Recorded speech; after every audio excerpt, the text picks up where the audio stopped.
Cyril Yao, bonjour. Vous êtes coach junior en développement personnel et historien de formation, assistant en RH.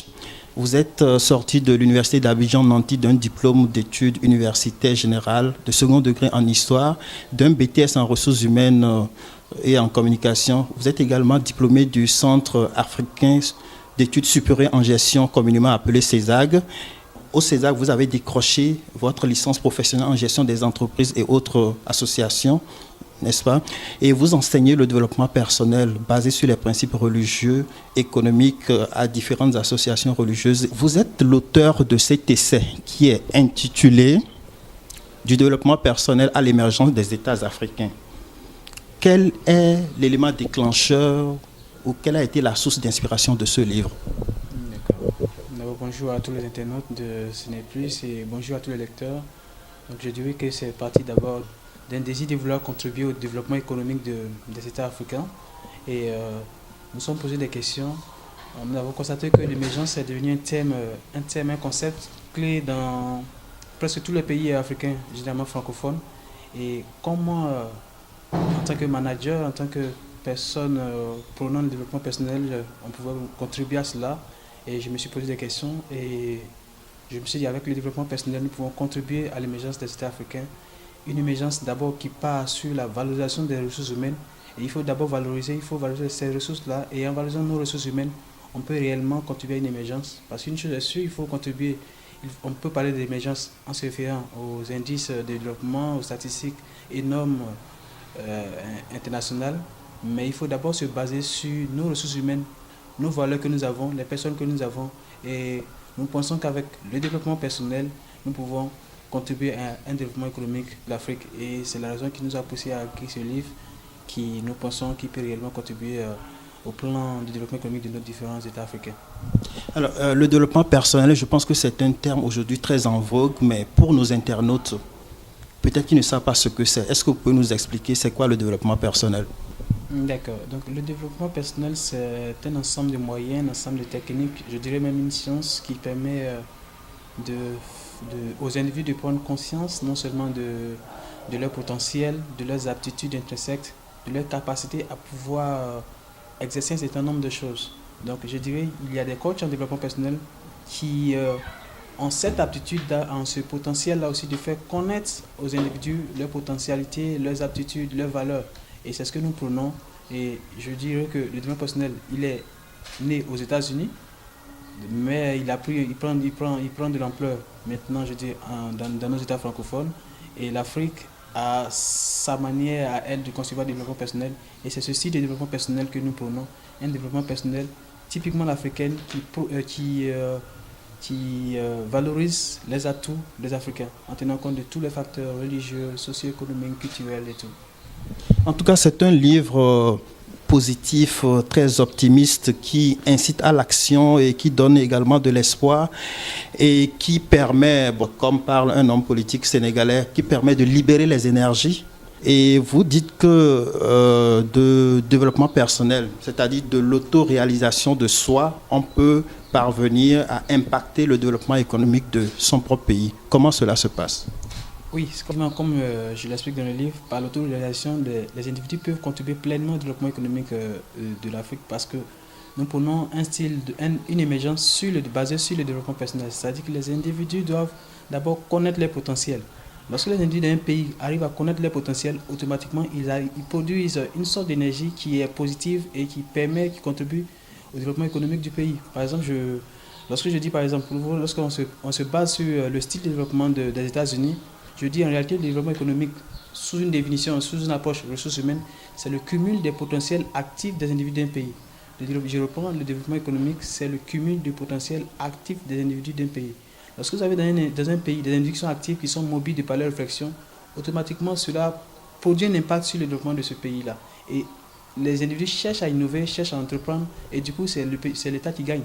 Donc il faut amener les individus à prendre conscience, à dire que vous avez de la valeur, vous pouvez produire quelque chose de positif dans le pays, vous pouvez entreprendre par exemple, et lorsque vous entreprenez, vous produisez de la richesse, et c'est le pays qui en bénéficie à travers les taxes, à travers l'impôt, à travers tout cela. Et donc, c'est ce style de développement personnel que nous voulons prôner, mais un développement personnel basé sur des principes économiques. C'est-à-dire comment il faut innover, comment il faut penser pour concevoir, pour innover, pour entreprendre et tout. Et voilà un peu ce style de développement que nous prenons.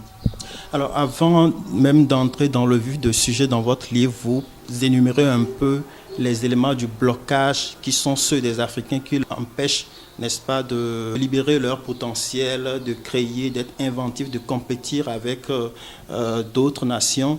Alors, entre autres, vous parlez de l'héritage colonial qui reste un complexe d'infériorité que nous avons, que les Africains ont intériorisé.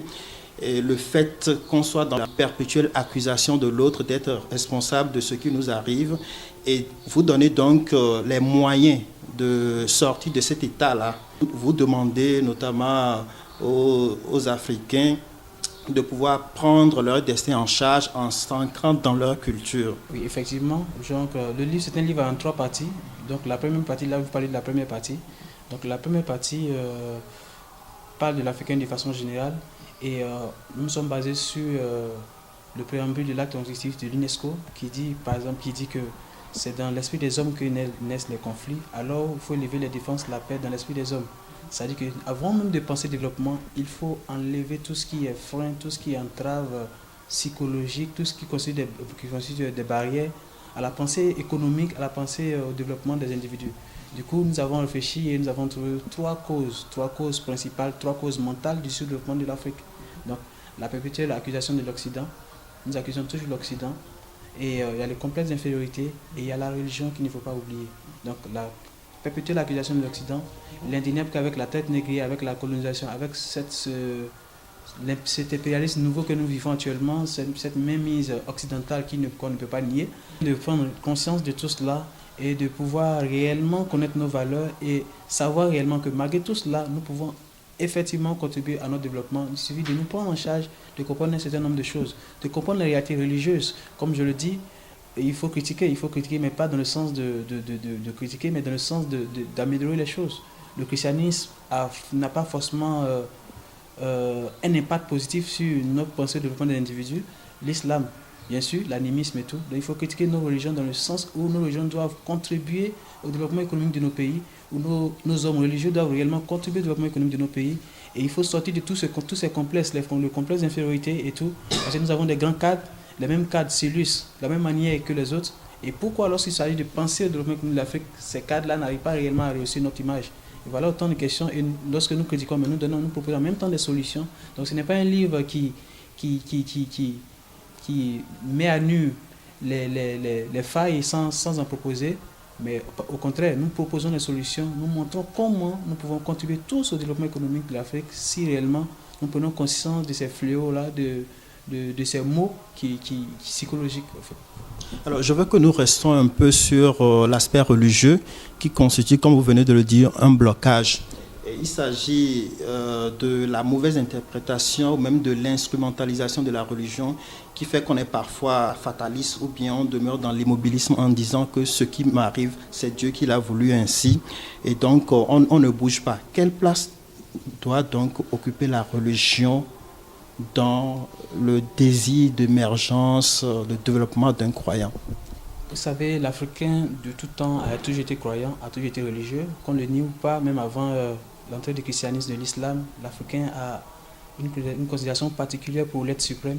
Donc il est très important d'éduquer en griffe l'Africain, d'apprendre le développement économique à l'Africain selon aussi des normes religieuses, en lui faisant comprendre aussi certains temps religieux. Donc je dirais qu'il est très important de comprendre un certain nombre de choses. Le fatalisme religieux tue réellement la pensée de développement dans beaucoup de pays. Et lorsqu'on prend une religion comme le christianisme, certaines considérations font que les populations sont plongées dans une certaine abolie, dans un certain pragmatisme qui fait que réellement l'Africain ne pense pas au développement. Par exemple, tout ce qui m'arrive, ça résulte de la volonté divine, c'est Dieu qui a permis que tout cela m'arrive, ou bien ma pauvreté ici-bas va me permettre d'hériter du royaume des cieux. Donc on plonge dans un certain nombre de fatalistes, il faut qu'on ne pense pas réellement au développement alors qu'on peut se battre. Ce ne suffit pas seulement de prier, mais une chose est de prier, mais une chose il faut passer à l'action. Justement, il faut passer à l'action, il faut chercher, il faut innover, il faut entreprendre, il faut chercher il faut déposer ses dossiers, il ne faut pas passer tout son temps en train de prier. Et voilà tout ce que nous critiquons dans le livre au niveau du christianisme et tout. Parce que nous savons par exemple que plus de 60% de la population africaine est chrétienne. Donc il faut agir sur les mentalités et il faut que tous nos dignitaires religieux, prêtres et tout, contribuent à ce développement, contribuent à cet enseignement-là pour que cela soit enseigné partout. Pour dire que oui, une chose est de prier, une chose est de croire en Dieu, mais une chose est de se battre. Comme je le dis dans le livre, Saint Augustin le dit, Dieu nous a créés certes sans nous, mais ne nous sauvera pas sans nous. Donc nous avons une contribution à faire, à une contribution dans notre plan de salut. Et lorsque je critique par exemple l'islam généralement dans nos pays, il y a peut-être forte dominance islamique, on constate qu'il y a certains actes qui, dû à la religion islamique, qui est mal interprété, je précise, qui font que généralement le musulman ne pense pas forcément au développement. Parce que je ne critique pas l'islam en tant que religion, mais je critique la pensée et l'interprétation de l'islam. Donc l'islam souvent profite à des fins personnelles. Lorsque vous prenez par exemple la mendicité ou bien le travail des enfants, c'est quelque chose qui doit être, je ne dirais pas interdit, mais régulé. L'État doit avoir un droit de regard là-dessus, parce que la plupart des enfants, c'est à l'école. Lorsqu'on met les enfants au bord de la route, demain, qui sont ceux qui vont penser et l'émergence de l'Afrique, qui sont ceux qui vont rehausser l'image de l'Afrique? La mendicité. Est-ce qu'il faut mendier tous les jours alors qu'on peut produire quelque chose, on peut faire quelque chose, et quel que soit notre état de santé, on peut toujours contribuer. Est-ce là que l'islam prône? L'islam prône une mendicité perpétuelle où on ne fait rien, on est à bord des routes pour exposer les enfants sans rien faire. Donc voilà autant de choses que nous critiquons. L'animisme, par exemple, où on passe notre temps à tuer le potentiel des gens à des fins propres pour pouvoir émerger un livre personnellement. Et c'est ce que nous décrivons dans le livre. Comme le dit Gandhi, il n'est pas nécessaire d'éteindre la lumière des autres pour qu'elle brille la nôtre. Donc si chacun croit réellement à son potentiel, je pense que chacun est amené à produire quelque chose de conséquent dans la société sans forcément brûler le potentiel en griffe des autres. Donc je dirais que les religions, nos croyances ont souvent un impact négatif sur la pensée et le développement de nos populations. Et c'est ce que je décris dans le livre. Alors je pense même que parfois, ce n'est pas seulement Dieu qu'on accuse d'être responsable de ce qui nous arrive. Parfois, on accuse aussi le diable. Justement, quand justement on vous dit de respecter le code de la route, vous ne le respectez pas. Vous causez un accident, vous dites que voilà, si ce n'est pas Dieu, c'est le diable. Voilà. Donc c'est ce que je critique dans le livre. Le diable n'est pas... C'est-à-dire que nous sommes d'abord notre propre diable, nous les Africains. Ce n'est pas le diable, on voit le diable partout. Le diable n'est pas partout. Il faut d'abord prendre conscience de son potentiel. Et là, on accuse le diable partout, on mène des combats farouches contre le diable, contre le monde invisible qu'on ne voit pas, le monde invisible, alors que si réellement chacun prend conscience de son potentiel, chacun prend conscience de ses aptitudes, je pense qu'on n'a pas à se battre contre un monde qu'on ne voit pas, mais au contraire, ce monde-là va venir vers nous, positivement bien sûr, et c'est ce que je dis dans la deuxième partie, la vision. La vision en réalité c'est quoi?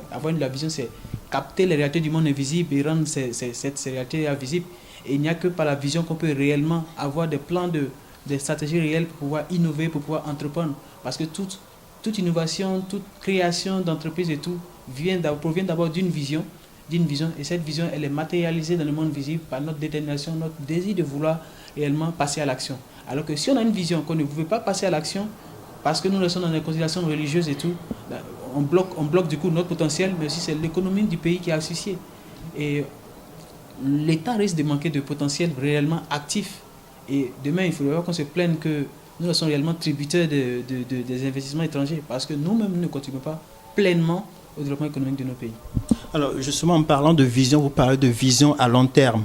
Une vision qu'on va matérialiser et qu'on va même chercher à perpétuer au-delà de sa propre existence. Mais en Afrique, est-ce qu'on a toujours cette culture? Quand je sais quelque chose, c'est moi et c'est moi. Si bien que quand on meurt, on part avec ce qu'on savait faire. On peut prendre par exemple le cas de la connaissance de la pharmacopée, de la vertu des plantes. Quand quelqu'un en connaît, ça reste domestiqué dans son milieu familial. Parfois, quand il meurt, tout est perdu. Comment arriver à avoir cette générosité de partager, de transmettre ce que l'on a? Oui, justement, c'est de ça que je parle dans la seconde partie. C'est-à-dire que la vision à long terme, ça se prépare. On ne confie pas non plus sa vision à n'importe qui. Mais un leader sans disciple n'est rien. Un leader, c'est quelqu'un qui forme des disciples, qui inculque sa vision à ses disciples. Comme je le dis, plusieurs guides spirituels ou guides philosophiques ont toujours eu des disciples en qui ils ont insufflé leur vision et cette vision a été perpétuée, est toujours perpétuelle. Lorsque vous prenez par exemple le cas de Jésus que les chrétiens adorent et tout, mais c'est quelqu'un qui a formé des disciples, il a formé des disciples. Il a formé ses 12 disciples et ses disciples ont inculqué ces valeurs-là à toute l'humanité. Lorsque vous prenez quelqu'un comme Platon, certes, il n'a pas écrit, mais vous prenez Socrate, il n'a pas écrit, mais il a eu des disciples comme Platon et Xénophon qui ont perpétué sa vision. Et on sait que même si Socrate n'a pas eu d'écrit, sa vision est toujours perpétuelle. Donc, vous prenez des gens comme Ford et tout. Donc, voilà, il faut former des individus, il faut inculquer sa vision à sa postérité, il faut former sa vision, il faut inculquer sa vision à ces personnes-là. Parce que lorsque vous avez une connaissance et que vous ne la partagez pas, c'est sûr que lorsque vous mourrez avec vos connaissances et c'est votre pays qui perd. C'est votre pays qui perd. Donc il faut former, et justement dans le livre, je montre comment il faut former des individus, sa postérité, à une vision que l'on a, parce que la vision, elle est perpétuelle. Et il faut la rendre éternelle.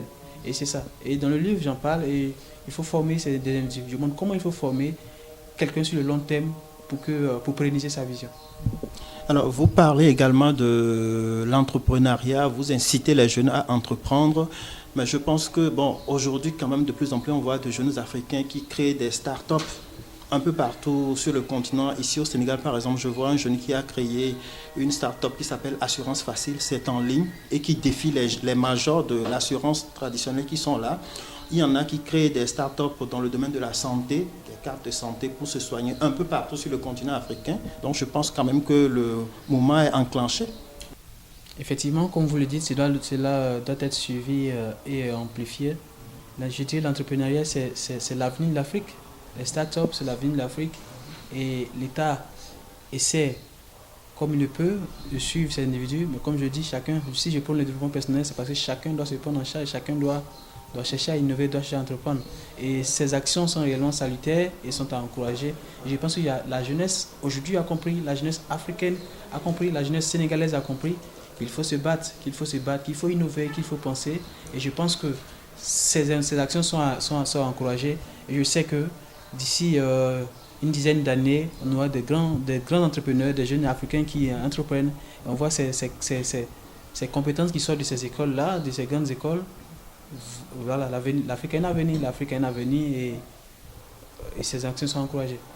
Alors, je pense qu'il y a également, vous avez mis le doigt sur le système éducatif, notre système éducatif francophone surtout, qui est beaucoup moins orienté vers l'action, contrairement au système éducatif anglophone qui lui est orienté vers l'action, vers la création. Alors, pour cette génération qui n'a pas été formée avec ce système pragmatique-là, qu'est-ce qu'il faut faire aujourd'hui? Parce que je pense, comme vous l'avez dit dans le livre, cette mentalité de création, d'entreprendre, c'est dès le bas âge.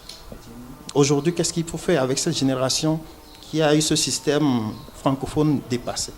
Oui, il faut les former, il faut les mettre en association. Je dis, maintenant, nous devons dépasser l'étape de la sensibilisation à la formation. Il faut des leaders, il faut des entrepreneurs, il faut qu'il y ait des modèles au fait. Il faut qu'il y ait des modèles, des jeunes leaders, des jeunes modèles qui pourront relayer l'information pour que ces personnes-là comprennent que même si nous avons un handicap, même si nous sommes illettrés, même si nous sommes analphabètes, on peut toujours contribuer au développement économique de notre pays. Il suffit de créer de la richesse, de vouloir créer de la richesse, de se battre. Et quelles que soient nos actions, nous pouvons toujours créer de la richesse pour le pays. Donc, vous avez parlé du bas âge, effectivement. C'est le bas âge. Dès le bas âge, il faut inculquer cette valeur-là parce que nos systèmes éducatifs francophones ont souvent des limites qu'il faille corriger. Donc, il faut mettre l'accent sur le bas âge. Mais en plus, il faut que les élèves qui sont déjà sur le banc de l'école apprennent cela. C'est ce que je le dis. Il ne faudrait pas qu'on attende tout de l'État, du système. Mais il faut chercher aussi souvent à sortir du système ou bien à pouvoir essayer aussi de corriger le système personnellement, comme je le dis. Donc déjà, au bas âge, il faut chercher à innover, à entreprendre, à avoir des activités annexes qui nous permettent de comprendre souvent certaines choses. Comme je le dis, moi, lorsque j'étais en année universitaire, déjà, j'entreprenais et je créais déjà de l'économie. Je parcourais 500 km par semaine pour suivre mes activités et tout. Et ça me permettait quand même de gagner modestement ma vie. C'est-à-dire que... Vous avez également investi dans la restauration, la gestion de cabines téléphoniques et tout ça. Justement, et tout cela, c'est de l'économie que je créais, puisque j'employais une main-d'œuvre conséquente, qui recevait une rémunération conséquente. Donc, du coup, aussi infime que mes activités étaient, mais je contribuais au développement économique de mon pays, puisque je payais mes taxes. Une chose là-dessus, je payais mes taxes, donc je payais les impôts et tout, donc les taxes communales et tout, je les payais. Donc, chacun doit contribuer. Et donc, je cite l'exemple, par exemple, de certains jeunes au CESAC, avec le projet incubateur au CESAC, qui, avec ces startups, bien qu'ils soient étudiants, mais ils contribuent toujours, qui arrivent à trouver le lien entre connaissances académiques et réalité économique. Et c'est sûr que ces jeunes-là, demain, seront des grands managers, parce que déjà, ils arrivent à trouver un lien entre les connaissances académiques et la pratique. Et c'est cela. Et c'est ce que c'est ce style d'éducation académique que je défends, pour dire que la jeunesse doit déjà sur le banc innover, chercher à innover, chercher à entreprendre. Et lorsque nous passons le cap de la jeunesse, il faut prendre maintenant les travailleurs. Les travailleurs, lorsque je travaille, que je suis sous la subordination de l'État, est-ce que le salaire que je perçois me suffit pour gagner humblement ma vie? Est-ce que je peux avoir une retraite paisible avec ce salaire que j'ai dans l'administration publique? D'ailleurs, vous encouragez les gens à la reconversion. Effectivement, la reconversion, je cite des exemples. Donc la reconversion, lorsqu'elle est bien préparée, elle est profitable. Donc il faudrait que les gens pensent à se reconvertir si possible. Si possible, parce que la reconversion, lorsque je dis c'est une sorte de rajeunissement professionnel, parce que là, ce sont vos idées que vous défendez, c'est une idée, c'est votre vision au fait que vous défendez. Et je veux dire, nous devons plus penser privé maintenant que public. Donc je cite des cas de reconversion. Aujourd'hui, nous avons des grands chefs d'entreprise qui par le passé étaient dans le public, mais qui ont réussi à se reconvertir, et cette reconversion elle est salutaire. Donc je dis, il n'y a point de retraite lorsqu'on se reconvertit. Donc est-ce que notre salaire de l'administration publique peut nous permettre d'assurer une retraite paisible? Et je donne l'exemple. Lorsque vous prenez par exemple dans nos pays africains, surtout francophones, vous voyez nos parents de la génération post-indépendance qui n'ont pas cherché réellement à entreprendre et qui se sont confinés dans l'administration publique. Vous voyez que la génération actuelle a subi ce manque d'anticipation.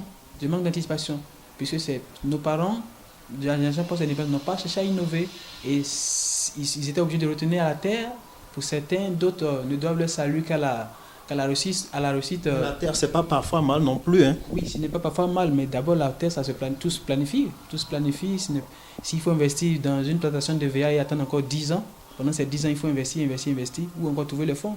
Donc c'est quand même un peu difficile. Et vivre des années en ville et repartir dans l'espace rural, c'est pas du tout facile. Donc je dirais, oui, ça peut être un choix, mais le plus souvent, la réalité nous montre que ça n'a toujours pas été bénéfique.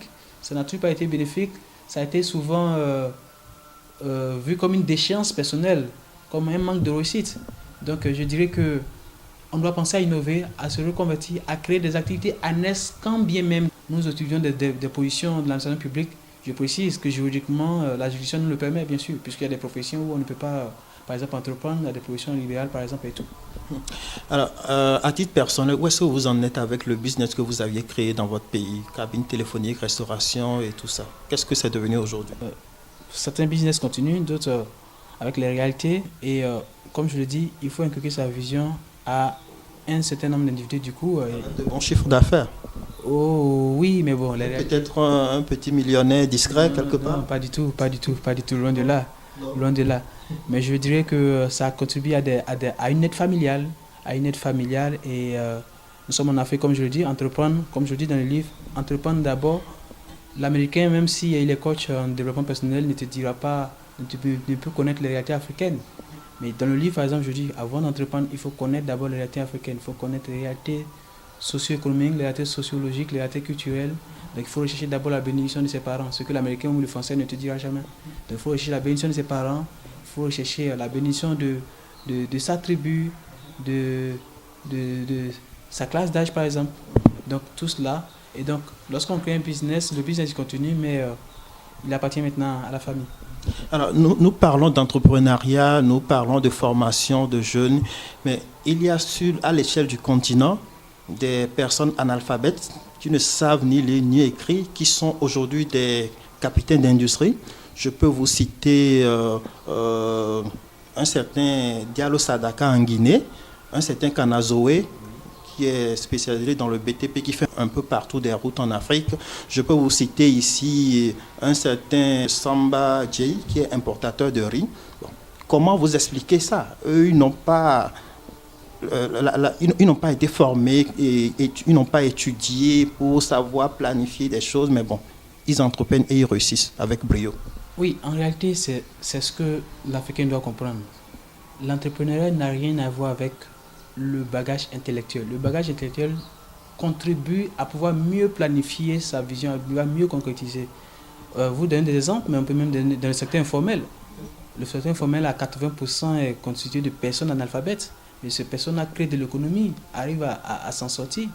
Donc je dirais que la vision n'a rien à voir avec la capacité intellectuelle, mais savoir capter, savoir matérialiser. Lorsque vous prenez le boutiquier, lorsque vous sortez quelque part dans la rue, le boutiquier n'a pas fait d'études de comptabilité.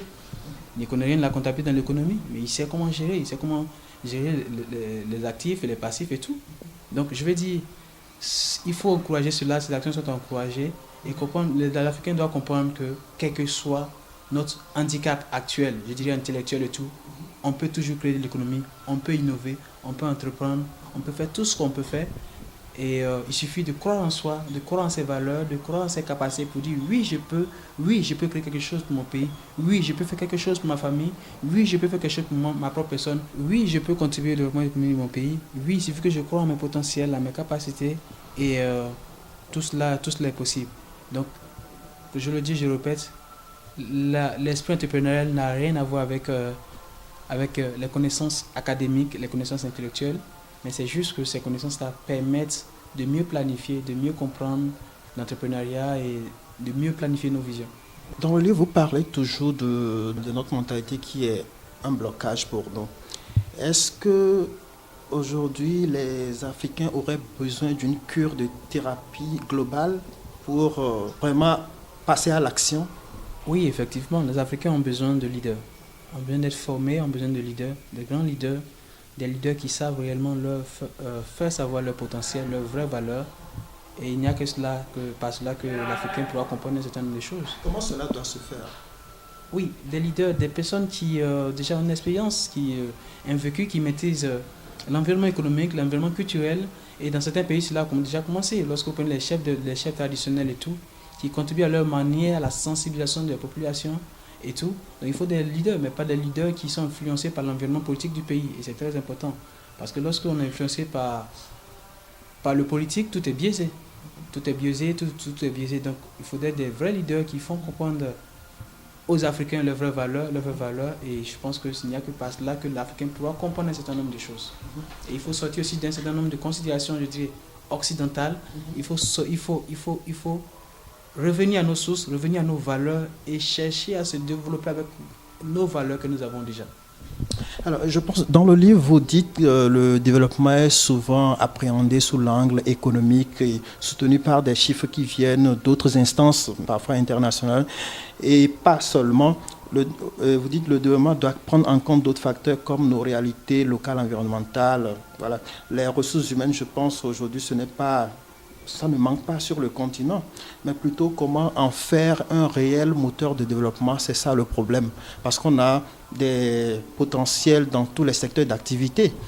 On se rappelle qu'on a eu un Cheikh Modibo à la NASA, à la Banque mondiale, on en trouve à suffisance, à l'ONU un peu partout. Et la diaspora africaine un peu partout dans le monde, elle entreprend. Et ils ont même des affaires un peu partout dans le monde. Mais maintenant, comment capitaliser tout ça et le faire profiter au continent? Je pense que c'est le problème qui se pose. Oui, effectivement. Et c'est ce que je dis dans la troisième partie, lorsque je parle d'éthique à l'émergence. L'éthique à l'émergence, lorsque nous parlons du nationalisme, du patriotisme et tout, du civisme fiscal, donc il faut prôner un certain nationalisme. Donc le nationalisme, c'est l'amour pour les valeurs de son pays, l'amour pour sa culture, l'amour pour ses valeurs. Et lorsque le nationalisme est bien ancré dans l'esprit de chacun, on aime son pays plus que tout. Et on se bat pour son pays, on cherche à revenir, même si nous sommes à la diaspora, on cherche à vouloir contribuer au développement économique, le patriotisme par exemple. on cherche à promouvoir son pays, on cherche à défendre. Mais je dirais, ce n'est pas un nationalisme, je dirais, agressif ou répulsif, mais c'est un nationalisme qui fait... Le nationalisme, vous parlez de l'émergence en quelque sorte nationaliste et patriotique, mais vous restez prudent sur les thèmes en vous faisant très précis. Oui, effectivement, parce qu'il il y a une nuance. Il ne faudrait pas un nationalisme agressif ou trop défensif. Oui, parce que le nationalisme a plusieurs connotations. Je dirais le nationalisme au niveau économique, c'est le protectionnisme. C'est-à-dire qu'on on préfère d'abord se baser sur ce qu'on a et protéger d'abord ses intérêts économiques et tout. Donc je dirais, ce n'est pas un nationalisme qui fait dédaigner l'autre, la culture de l'autre, comme le disait Saint-Exupéry, si tu fais de moi, loin de me laisser, tu m'enrichis. Donc c'est aimer l'autre, mais c'est d'abord se préférer. Et c'est le style de développement asiatique. On voit les États comme la Chine et tout, ces pays-là se sont enfermés, mais pas pour dédaigner la culture occidentale. Dans un monde quand même oui, ouvert, dans un monde ouvert, certes, mais en se basant sur les valeurs intrinsèques, sa propre culture, en consolidant d'abord ses valeurs. Et c'est ce style de nationalisme que nous prenons. Et lorsque l'Africain aime son pays, et lorsque le Sénégalais va aimer son pays, lorsque l'Ivoirien va aimer son pays, lorsque le Camerounais ou le Gabonais va aimer son pays, quel que soit là où il se trouve, il reviendra investir. Il reviendra investir dans son pays. Parce qu'il aime son pays, l'amour pour son pays. Alors, vous dites quelque part, vous devez être à même de penser richesse pour vous et émergence pour votre pays à travers des projets que vous initiez. Vous pouvez expliquer un peu? Oui, avant tout, toute richesse est d'abord personnelle. C'est-à-dire que lorsque je cherche par exemple à entreprendre, c'est d'abord pour ma propre personne. Ce n'est ni pour l'État. Il faut que les gens le comprennent, c'est pour ma propre personne. Mais lorsque je cherche à entreprendre, j'entreprends, j'ai des idées et je crée de l'économie. Mais après, je vais payer les taxes. Même lorsque je vais au supermarché, que j'achète des marchandises, il y a la TVA. Donc sans le savoir, je paye la TVA. Donc je veux dire, lorsque maintenant je crée une entreprise, je dirais de façon formelle bien sûr, je me fais identifier au registre de commerce et tout. Donc du coup, je suis reconnu par l'État et donc l'État, je paye mes impôts. Et lorsque je paye régulièrement mes impôts, je contribue à ma façon au développement économique de mon pays. C'est pourquoi je dis, vous devez penser émergence personnelle et en même temps émergence de votre pays. C'est-à-dire que lorsque vous prenez, vous êtes comment dirais-je, un acteur économique, un chef d'entreprise et tout, un investisseur, il y a des termes déjà que vous devez bannir de votre esprit, comme par exemple le paradis fiscal et tout, et que il y a le civisme fiscal maintenant qui doit être ancré dans votre tête. Il y a un certain civisme personnel et tout ça part d'abord du nationalisme. Quand vous aimez votre pays et que vous avez confiance en vos autorités, il y a un certain civisme fiscal qui s'incorpore en vous. Du coup, vous pensez vous-même à vouloir payer vos impôts sans que l'État ne vous fasse la police, au fait. Et du coup, vous contribuez au développement économique de votre pays parce que vous produisez de la richesse, vous embauchez une main-d'œuvre assez conséquente et vous payez régulièrement vos impôts. Donc voilà. Donc voilà la manière, cette manière de contribuer à l'émergence de son pays. Il y a quand même d'autres qui créent des entreprises et les entreprises ne leur survivent pas. Maintenant, comment se prémunir contre cet échec? Je dirais qu'il faut d'abord tout planifier, comme je le dis. Tout doit être préparé. Je veux dire, lorsqu'on innove, lorsqu'on entreprend, il y a une vision. Et lorsque la vision elle est réelle, quelles que soient les embûches, quelles que soient les difficultés, vous allez toujours réussir. Et c'est ce que je dis, c'est ce que je prône. L'entrepreneuriat ne vient pas tout d'un coup. Il y a des souffrances, il y a des temps où il y a des hauts et des bas, comme on dit, des sacrifices à faire. Mais toujours est-il que lorsque la vision est réelle, vous captez les réalités d'un monde que vous sentez au-dedans de vous, que vous pouvez y arriver.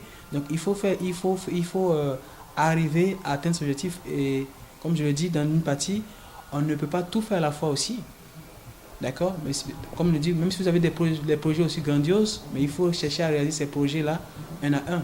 Donc, se disperser souvent, ça mène nulle part. Donc, je veux dire, il faut prendre le temps d'asseoir des bases solides d'une entreprise avant de chercher à l'élargir et tout. Cyril Yao, je rappelle que vous êtes coach junior en développement personnel, historien de formation et assistant en RH. En parlant justement de développement, d'entrepreneuriat, d'innovation, vous mettez un accent sur une certaine authenticité culturelle, voire civilisationnelle, et à l'instar des peuples d'Asie. Mais les peuples d'Asie sont suffisamment ancrés, disons, dans leur religion, alors que nous, en Afrique, nous avons adopté l'islam, le christianisme, qui ne sont pas forcément nos religions d'origine. Comment on peut concilier ce fait-là et pouvoir nous développer à l'instar des pays asiatiques? Parce qu'au Japon, par exemple, je pense que ça fait très longtemps, le christianisme était interdit. Les gens sont catholiques discrètement. Et en Chine également, je pense que c'est beaucoup plus leur religion, le bouddhisme et autres, en Inde, que les religions révélées. Oui, effectivement. Moi, je pense que la plaie réelle de l'Afrique, c'est le syncrétisme religieux. Mais c'est la compréhension du christianisme, la compréhension de l'islam par l'Africain qui pose problème. Donc je pense que quelle que soit la religion, quelle que soit notre religion, notre appartenance religieuse, si nous comprenons réellement la valeur essentielle de notre religion, nous pouvons contribuer toujours au développement économique de notre pays, nous pouvons être efficaces, nous pouvons nous autodévelopper et être une personne à vision pour notre pays. Donc pour moi, l'héritage religieux n'est pas réellement un frein au développement économique ou bien la réalisation de soi, mais c'est plutôt la compréhension de nos religions. Vous avez parlé dans votre livre du plan stratégique de développement des États africains. Je crois que c'est bien ça. Voilà. De quoi il s'agit? Donc, comme je montre, le plan stratégique de développement des États africains, c'est un plan que j'ai conçu. C'est-à-dire que comment soit un plan, je dis bien un plan stratégique de développement pour que on puisse planifier, concevoir l'émergence. Donc d'abord, je pars, comme vous voyez, sous une forme pyramidale. Je pars d'abord du changement de la mentalité. C'est-à-dire ce plan doit se faire sous plusieurs étapes. Nous avons des retards avec, par exemple, avec les autres pays, avec l'Occident et tout. Nous ne pouvons pas suivre le même rythme que les Occidentaux. Parce qu'ils sont déjà en avance, c'est leur système économique, c'est leur vision économique qu'ils nous inculquent. Donc, nous sommes dans une marche où nous ne pouvons certes pas faire marche arrière, mais il faut souvent revenir pour asseoir les bases. Les bases, comme je le dis, sinon s'il n'y a pas cette base-là, la moindre humeur internationale va nous affecter. Donc d'abord, il faut un changement de mentalité. Il faut d'abord que l'Africain change sa mentalité. Et après ce changement-là, il y aura le développement personnel. Le développement personnel, après le développement personnel, l'esprit entrepreneurial et ensuite l'éthique de l'émergence, ce qui est très important. Il faut une éthique propre à l'émergence. Je dirais, dans nos pays, l'Africain, par propension, respecte plus les lois, je dis, religieuses, la morale, plus que les lois juridiques. Donc il faudrait une sorte d'éthique, de charte, d'un référentiel éthique plutôt, qui permet à l'Africain de ne pas forcément se référer au juridique, mais déjà de penser, de savoir penser développement. Et c'est ce que nous appelons ici l'éthique de l'émergence. Et c'est à partir de l'éthique que l'émergence va réellement prendre forme. Et là, l'émergence va être véritable. Parce qu'il y aura eu des bases, la mentalité aura changé, on aura eu un développement personnel et l'esprit entrepreneurial serait ancré dans l'esprit de tout Africain. Et ensuite, on aura vu une éthique d'émergence. Du coup, on pourra émerger. Donc, c'est ce style d'émergence-là que je prône. Une émergence qui se forme sur le changement des mentalités, le développement personnel, l'esprit entrepreneurial et une éthique propre à nos émergences. Vous dites que la lecture de ce livre va permettre au lecteur de passer de la médiocrité à l'excellence. Alors, ça me rappelle un texte que j'ai lu lorsque j'étais au collège de André Mauroy, qui est un journaliste et écrivain français et qui faisait l'apologie, n'est-ce pas, de la lecture dans le courrier de l'UNESCO, publié en 1961. Il dit ceci, que les grands livres ne laissent jamais le lecteur tel qu'il était avant de le connaître. Ils le rendent meilleur. Est-ce que vous direz que ce livre est un grand livre, Cyril Yao? Sans aucune prétention, mais je le dirais et je l'affirme, ce livre... Puisque par analogie, votre livre vous fait passer de la médiocrité à l'excellence. Lui dit les grands livres ne vous laissent jamais tels que vous étiez avant de les connaître. Ils vous rendent meilleur. Et je dis à tous mes lecteurs, lorsque vous payez avec l'auteur, vous achetez le livre avec l'auteur, vous l'achetez sans dédicace. Et si vous n'êtes pas satisfait, je vous rembourse votre somme parce que je suis convaincu de ce qu'il y a là-dedans.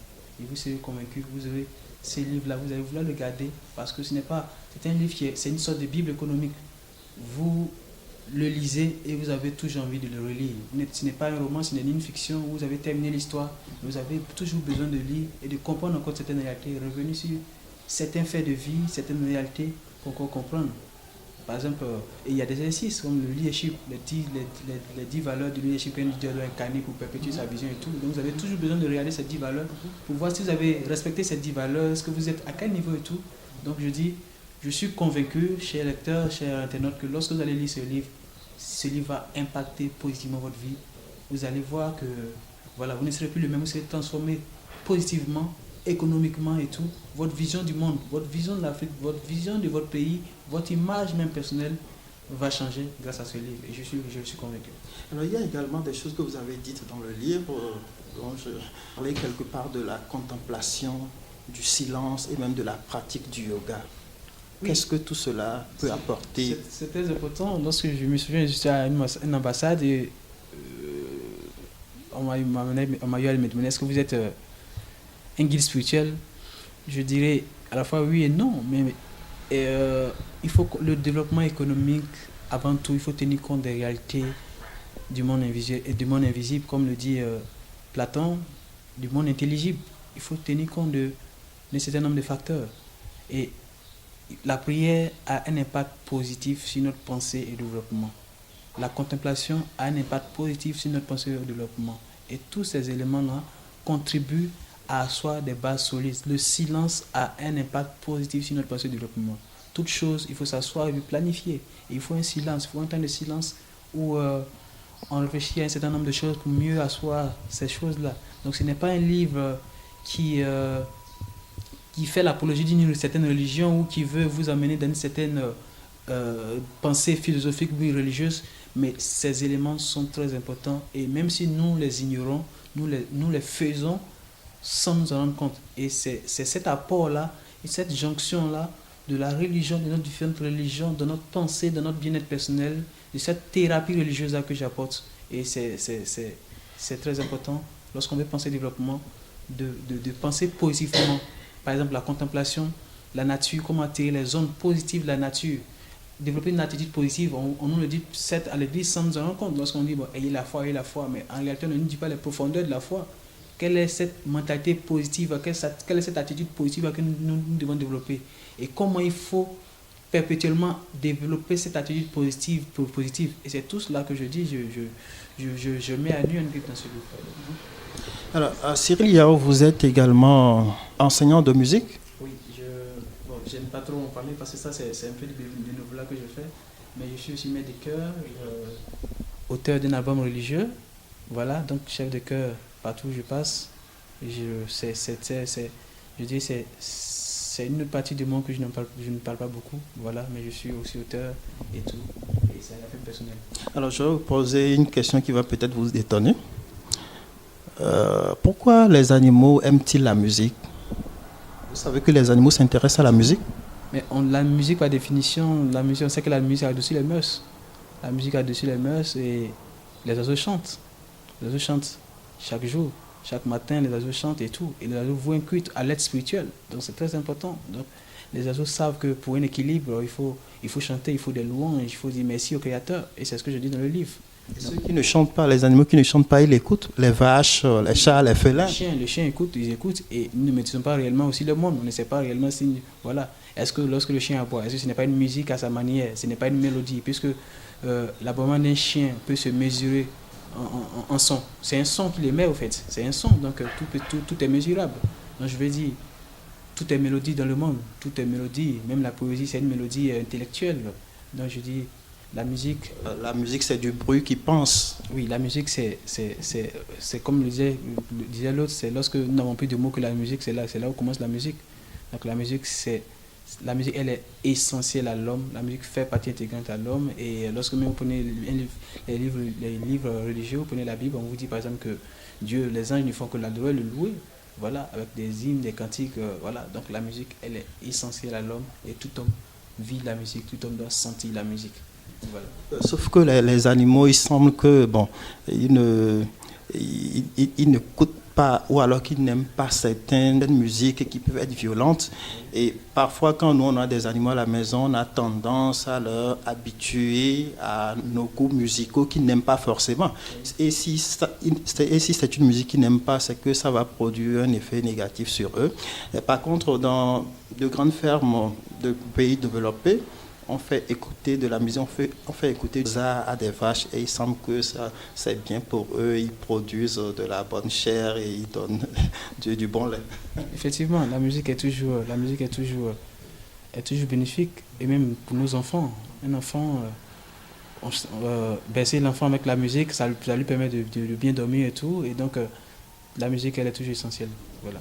Et quels sont vos souhaits pour les jeunes Africains, pour vos compatriotes de la Côte d'Ivoire, pour le Sénégal, votre pays d'accueil, et pour le monde? D'accord, donc je souhaite mes vœux les meilleurs à tout le monde, à tous les internautes, à tous les lecteurs, à tous les Africains, et je dirais que 2017 soit une année de gloire, une année de prospérité, une année de désir, d'affirmation, de réalisation. Et je dirais que le meilleur cadeau que vous allez vous offrir, ce serait de vous procurer ce livre, parce que je sais que ce livre va vous apporter un certain nombre de choses. Et ma cible, je le dis comme je le dis, ma cible, ce n'est ni une jeunesse, une jeunesse quelconque, mais c'est toute la population africaine. On se sent tous concernés, qu'on soit médecin, qu'on soit politologue, qu'on soit historien, qu'on soit sociologue ou une personne lambda de la société. Ce livre nous interpelle, ce livre nous parle et ce livre nous permettra de contribuer au développement de l'Afrique. Donc je dis 2017, vous avez le livre de l'année 2017, c'est ce livre-là qu'il vous faut pour contribuer à votre développement personnel, pour contribuer au développement économique de l'Afrique. En tout cas, comme je l'ai dit au début, c'est un livre optimiste, très positif, qui incite à l'action et qui donne justement la voie royale pour accéder à l'autoréalisation de soi. Alors, Cyril Yao, ce n'est plus comme vous remercie. Je rappelle que vous êtes l'auteur de cet essai qui est intitulé Du développement personnel à l'émergence des États africains. Alors, pour les gens qui seraient intéressés par ce livre, où est-ce qu'ils peuvent se le procurer? D'accord, donc déjà pour les internautes qui sont au Sénégal, vous pouvez avoir avec l'auteur. Donc je suis joignable au 00221 77 185 43 20. Et pour ceux qui sont en Côte d'Ivoire, donc je peux au Sénégal aussi, aux différentes librairies. Et en Côte d'Ivoire aussi dans la librairie, ou alors vous contactez le 00225 09 77 17 29. Maintenant, vous avez aussi la possibilité de l'avoir en ligne. En ligne, c'est-à-dire vous tapez le livre, le titre de l'ouvrage, vous allez voir les références, donc les éditions du livre Paris. Et le livre il est à 1,99 €, la version numérique, et la version papier est à 13 €. Donc à 13 €. Donc vous pouvez l'acheter en ligne, ou bien avec l'auteur lui-même, ou en librairie. Donc le livre il est disponible. D'accord.